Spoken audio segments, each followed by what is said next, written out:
Welcome to Bobina's Book Nook. Please note that any material discussed here is solely to honor and promote the author. The views and opinions expressed by the author do not necessarily reflect those of the show. Enjoy the journey. Chapter 13. As I began to think a bit more deeply about my own identity, I fell hard for a classmate of mine named Usha. As luck would have it, we were assigned as partners for our first major writing assignment. So we spent a lot of time during that first year getting to know each other. She seemed sort of generic. She seemed some sort of genetic anomaly. Forgive me for misreading that because she is definitely not generic. She is an anomaly. She seemed some sort of genetic anomaly, a combination of every positive quality a human being should have: bright, hardworking, tall, and beautiful. I joked with a buddy that if she had possessed a terrible personality, she would have made an excellent heroine in an Ayn Rand novel. But she had a great sense of humor and an extraordinarily direct way of speaking. Where others might have asked meekly, "Yeah, maybe you could rephrase this," or "Have you thought about this other idea?" Usha would say simply, "I think this sentence needs work," or "This is a pretty terrible argument." At a bar, she looked up at a mutual friend of ours and said, without a hint of irony, "You have a very small head." I had never met anyone like her. I had dated other girls before, some serious, some not, but Usha occupied an entirely different emotional universe. I thought about her constantly. One friend described me as, quote, heartsick, and another told me he had never seen me like this. Toward the end of our first year, I learned that Usha was single, and I immediately asked her out. After a few weeks of flirtations and a single date, I told her that I was in love with her. It violated every rule of modern dating I'd learned as a young man, but I didn't care. Usha was like my Yale spirit guide. She'd attend the university for college too and knew all of the best coffee shops and places to eat. Her knowledge went much deeper. However, she instinctively understood the questions I didn't even know to ask. And she always encouraged me to seek opportunities that I didn't know existed. Go to office hours, she'd tell me. Professors here like to engage with students. It's part of the experience here. In a place that always seemed a little foreign, Usha's presence made me feel at home. I went to Yale to earn a law degree, but that first year at Yale taught me most of all that I didn't know how the world worked. Every August, recruiters from prestigious law firms descend on New Haven hungry for the next generation of high-quality legal talent. The students call it FIP, short for Fall Interview Program, and it's a marathon week of dinners, cocktail hours, hospitality suite visits, and interviews.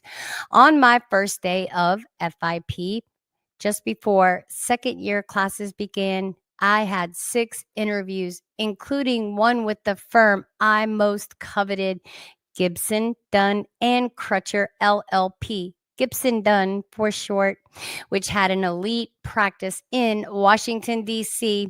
The interview with Gibson Dunn went well, and I was invited to their infamous dinner at one of New Haven's fanciest restaurants. The rumor mill informed me that the dinner was a kind of intermediate interview. We needed to be funny, charming, and engaging, or we'd never be invited to DC or New York offices for final interviews. When I arrived at the restaurant, I thought it a pity that the most expensive meal I'd ever eaten would take place in such a high stakes environment. Was it kind of like a last meal type deal? Before dinner, we were all corralled into a private banquet room for wine in conversation, women a decade older than I. So it would be me, Vice President Vance. I have to correct you on that. Forgive me. So women a decade older than me were carried around. Okay, wait. Women a decade older than I was carried around wine bottle. That makes no sense to me, so I can't read that sentence. I'm sorry. At first, I was too nervous to drink, but I finally mustered the courage to answer yes when someone asked whether I'd like some wine, and if so, what kind? I'll take white, I said, which I thought would settle the matter. Would you like Sauvignon Blanc or Chardonnay? I thought she was screwing with me, but I used my powers of deduction to determine that those were two separate kinds of white wine. So I ordered a Chardonnay, not because I didn't know what Sauvignon Blanc was, though I didn't, but because it was easier to pronounce. I had just dodged my first bullet. The night, however, was young. At these types of events, you have to strike a balance between shy and overbearing. You don't want to annoy the partners, but you don't want them to leave without shaking your hand. I tried to be myself. I've always considered myself gregarious, but not oppressive. But I was so impressed by the environment that, quote, being myself meant staring slack jawed at the fineries of the restaurant and wondering how much they cost. The wine glasses look like they've been Windexed. That dude did not buy his suit at 3 suits for 1 sale at Joe's.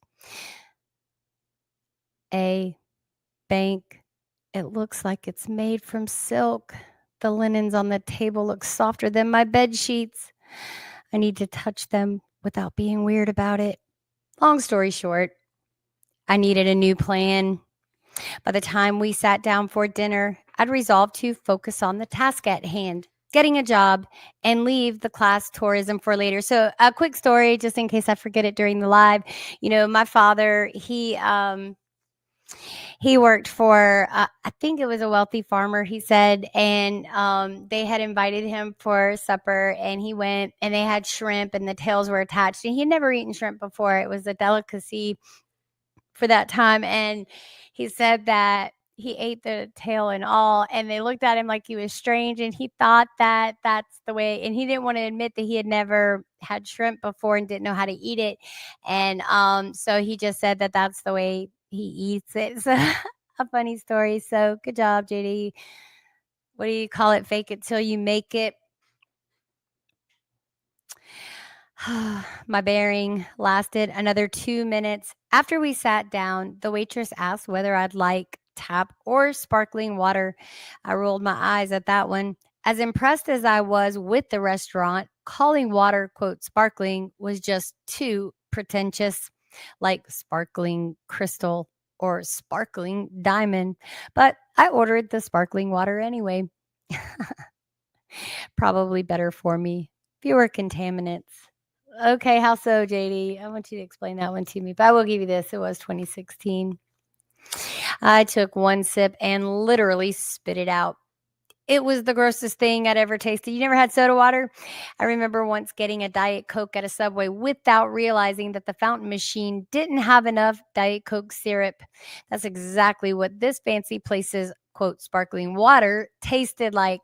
Something's wrong with that water, I protested. The waitress apologized and told me she'd get another Pellegrino. That was when I realized that sparkling water meant carbonated water.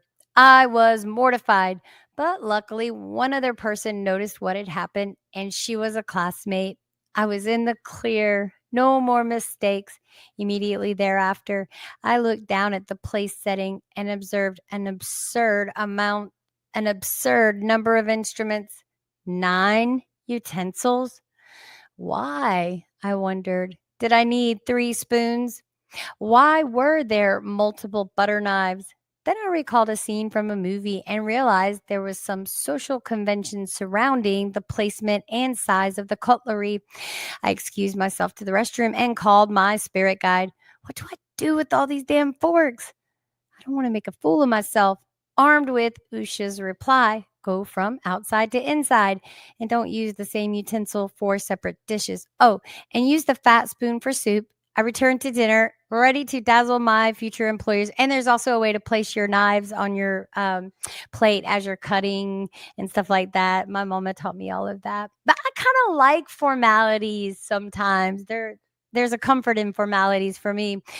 The rest of the evening was uneventful. I chatted politely and remembered Lindsay's admonition to chew with my mouth closed. Those at our table talked about law and law school, firm culture, and even a little politics. The recruiters we ate with were very nice, and everyone at my table landed a job offer, even the guy who spit out his sparkling water. It was at this meal, on the first of 5 grueling days of interviews, that I began to understand that I was seeing the inner workings of a system that lay hidden to most of my kind. Our career office had emphasized the importance of sounding natural and being someone the interviewers wouldn't mind sitting with on an airplane. It made perfect sense. After all, who wants to work with an asshole? But it seemed an odd emphasis for what felt like the most important moment of a young career. Our interviews weren't so much about grades or resumes, we were told. Thanks to a Yale Law pedigree, one foot was already in the door. The interviews were about passing a social test, a test of belonging, a holding your own in a corporate boardroom, of making connections with potential future clients. So I wonder, if they had to have those connections with them when they came. The most difficult test was the one I wasn't even required to take, getting an audience in the first place. All week, I marveled at the ease of access to the most esteemed lawyers in the country. All of my friends had at least a dozen interviews, and most led to job offers. I had 16 when the week began, though by the end, I was so spoiled and exhausted by the process that I turned down a couple of interviews. 2 years earlier, I had applied to dozens of places in the hope of landing a well paying job after college, but was rebuffed every time. Now, after only a year at Yale Law, my classmates and I were being handed 6-figure salaries by men who had argued before the United States Supreme Court. It was pretty clear that there was some mysterious force at work, and I had just tapped into it for the first time. I had always thought that when you need a job, you look online for job postings, and then you submit a dozen resumes, and then you hope that someone calls you back. If you're lucky, maybe a friend puts your resume at the top of the pile. If you're qualified for a very high demand profession like accounting, maybe the job search comes a bit easier, but the rules are basically the same. The problem is virtually everyone who plays by those rules fails. The week of interviews showed me that successful people are playing an entirely different game. They don't flood the job market with resumes, hoping that some employer will grace them with an interview. They network, and that's the way I've always done it. They email a friend of a friend to make sure their name gets the look it deserves. They have their uncles call old college buddies. They have their school's career service office set up interviews months in advance on their behalf. They have parents tell them how to dress, what to say, and whom to schmooze. That doesn't mean the strength of your resume or interview performance is irrelevant. Those things certainly matter. But there is enormous value in what economists call social capital. It's a professional, it's a professor's term, but the concept is pretty simple. The networks of people and institutions around us have real economic value. They connect us to the right people, ensure that we have opportunities, and impart valuable information. Without them, we're going it alone. I learned this the hard way during one of my final interviews of the marathon FIP week. At that point, the interviews were like a broken record. People asked about my interests, my favorite classes, my expected legal specialty. Then they asked if I had any questions. After a dozen tries, my answers were polished, and my questions made me sound like a seasoned consumer of law firm information. The truth was that I had no idea what I wanted to do and no idea what field of law I expected to practice in. I wasn't even sure what my questions about, quote, firm culture and, quote, work life balance meant. The whole process was little more than a dog and pony show, but I didn't seem like an asshole, so I was coasting. Then I hit a wall. The last interviewer asked me a question I was unprepared to answer. Why did I want to work for a law firm?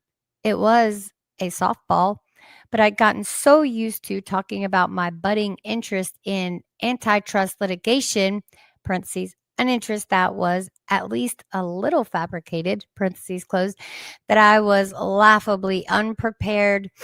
I should have said something about learning from the best or working on high stakes litigation. I should have said anything other than what came out of my mouth. What came from my mouth? I don't really know, but the pay isn't bad. Haha. The interview looked at me like I had three eyes, and the conversation never recovered. I was certain I was toast. I had flubbed the interview in the worst way. But behind the scenes, one of my recommenders was already working the phones. She told the hiring partner that I was a smart, good kid and would make an excellent lawyer. She raved about you, I later heard. So when the recruiters called to schedule the next round of interviews, I made the cut. Congratulations, JD. Good to hear. So he made the cut also. I eventually got the job. Despite failing miserably at what I perceived was the most important part of the recruiting process, the old adage says that it's better to be lucky than good. Apparently, having the right network is better than both. And I will highly agree with that. We'll talk more about that during this live. At Yale, networking power is like the air we breathe. And I dare challenge anyone on that networking power is anywhere you go. We should be networking at all times in the podcasting world. We should be networking. I can remember whatever company that I would work for, I was always thinking about how to bring people in, how to get people interested in whatever it was we were doing at the time. And, Rusty does sales for paint. So, I mean, there's a paint for everything. So we're always constantly thinking about, encouraging people to try Valspar. Let's keep going. Maybe they'll hire me one day. Hey, you could put your sponsorship right here, Valspar. Sherwin-Williams. Let's do this. All right, guys. So this is pretty amazing. They network, they email a friend of a friend to make sure their name gets the look it deserves. They have their uncles call old college buddies. We already read that. Sorry, guys. Let's just keep going. So at Yale, networking power is like the air we breathe, so pervasive that it's easy to miss. Toward the end of our first year, most of us were studying for the Yale Law Journal writing competition. The journal publishes lengthy pieces of legal analysis, mostly for an academic audience. The articles read like radiator manuals, dry, formulaic, and partially written in another language, a sampling. Despite grading's great promise, we show that the regulatory design, implementation, and practice suffer from serious flaws. Jurisdictions fudge more than nudge. Kidding aside, journal membership is serious business. It is the single most significant extracurricular activity for legal employers, some of whom hire only from the publication's editorial board. I wonder if they still practice those same. Some kids came to the law school with a plan for admission to the Yale Law Journal. The writing competition kicked off in April. By March, some people were weeks into preparation. On the advice of recent graduates who were also close friends. A good friend had begun studying before Christmas. The alumni of elite consulting firms gathered together to grill each other on editorial techniques. One second-year student helped his old Harvard roommate, a first-year student, design a study strategy for the final month before the test. At every turn, people were tapping into friendship circles and alumni groups to learn about the most important test of our first year. I had no idea what was going on. There was no Ohio State alumni group. When I arrived, I was one of two Ohio State graduates at the entire law school. I suspected the journal was important because Supreme Court Justice Sonia Sotomayor had been a member, but I didn't know why. I didn't even know what the journal did. The entire process was a black box, and no one I knew had the key. There were official channels of information, but they telegraphed conflicting messages. Yale prides itself on being a low stress, non competitive law school. Unfortunately, that ethos sometimes manifests itself in confused messaging. No one seemed to know what value the credential actually held. We were told that the journal was a huge career boost, but that it wasn't that important, that we shouldn't stress about it, but that it was a prerequisite for certain types of jobs.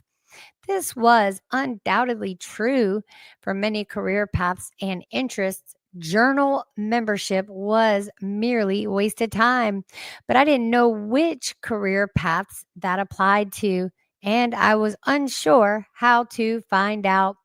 It was around this time that Amy Chua, one of my professors, stopped in and told me exactly how things worked. Journal membership is useful if you want to work for a judge or if you want to be an academic. Otherwise, it's a waste. But if you're unsure what you want to do, go ahead and try out. It was $1 million advice. Because I was unsure what I wanted, I followed it. Though I didn't make it during my first year, I made the cut during my second year and became an editor of the prestigious publication. Whether I made it isn't the point. What mattered was that with a professor's help, I had closed the information gap. It was like I'd learned to see. This wasn't the last time Amy helped me navigate unfamiliar terrain. Law school is a 3-year obstacle course of life and career decisions. On the one hand, it's nice to have so many opportunities. On the other hand, I had no idea what to do with those opportunities or any clue which opportunities served some long term goal. Hell, I didn't even have a long term goal.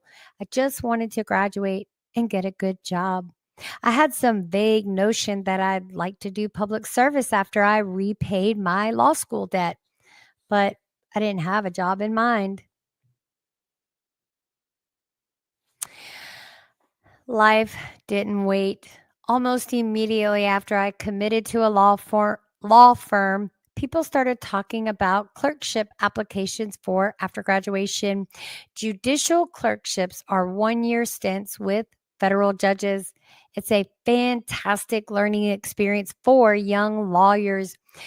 Clerks read court filings, research legal issues for a judge, and even help the judge draft opinions. Every former clerk raves about the experience, and private sector employers often shell out tons of thousands in signing bonuses for recent clerks. That's what I knew about clerkships, and it was completely true. It was also very superficial. The clerkship process is infinitely more complex. First, you have to decide what kind of court you want to work for. A court that does a lot of trials or a court that hears appeals from lower courts. Then you have to decide which regions of the country to apply to. If you want to clerk for the Supreme Court, certain, quote, feeder judges give you a greater chance of doing so. Predictably, those judges hire more competitively. So, holding out for a feeder judge carries certain risks. If you win the game, you're halfway to the chambers of the nation's highest court. If you lose, you're struck without a clerkship. Sprinkled on top of these factors is the reality that you work closely with these judges, and no one wants to waste a year getting berated by an asshole in black robes. There's no database that there's no database that spits out this information, no central source that tells you which judges are nice, which judges send people to the Supreme Court, and which type of work, trial or appellate, you want to do. In fact, it's considered almost unseemly to talk about these things. How do you ask a professor if the judge he's recommending you to is a nice lady? It's trickier than it might seem. So, to get this information, you have to tap into your social network, student groups, friends who have clerked, and the professors who are willing to give brutally honest advice. By this point in my law school experience, I had learned that the only way to take advantage of network was to ask. I always say a closed mouth don't get fed, just on a side note. So I did. Amy Chua told me that I shouldn't worry about clerking for a prestigious feeder judge because the credential wouldn't prove very useful given my ambitions. But I pushed until she relented and agreed to recommend me to a high powered federal judge with deep connections to multiple Supreme Court justices. I, I submitted all the materials, a resume, a polished writing sample, and a desperate letter of interest. I didn't know why I was doing it. Maybe with my Southern drawl and lack of a family pedigree, I felt like I needed proof that I belonged at Yale Law. Or maybe I was just following the herd. Regardless of the reason, I needed to have this credential. I felt that way too. A few days after I submitted my materials, Amy called me into her office to let me know that I had made the short list. My heart fluttered. I knew that all I needed was an interview and I'd get the job. And I knew that if she pushed my application hard enough, I'd get the interview. That was when I learned the value of real social capital. I don't mean to suggest that my professor picked up the phone and told the judge he had to give me an interview. Before she did that, my professor told me that she wanted to talk to me very seriously. She turned downright somber. Quote, I don't think you're doing this for the right reasons. I think you're doing this for the credential, which is fine, but the credential doesn't actually serve your career goals. If you don't want to be a high powered Supreme Court litigator, you shouldn't care that much about this job. She then told me how hard a clerkship with this judge would be. He was demanding to the extreme. His clerks didn't take a single day off for an entire year. Then she got personal. She knew I had a new girlfriend and that I was crazy about her. This clerkship is the type of thing this clerkship is the type of thing that destroys relationships. If you want my advice, I think you should prioritize Usha and figure out a career move that actually suits you. End quote. It was the best advice anyone has ever given me, and I took it. I told her to withdraw my application.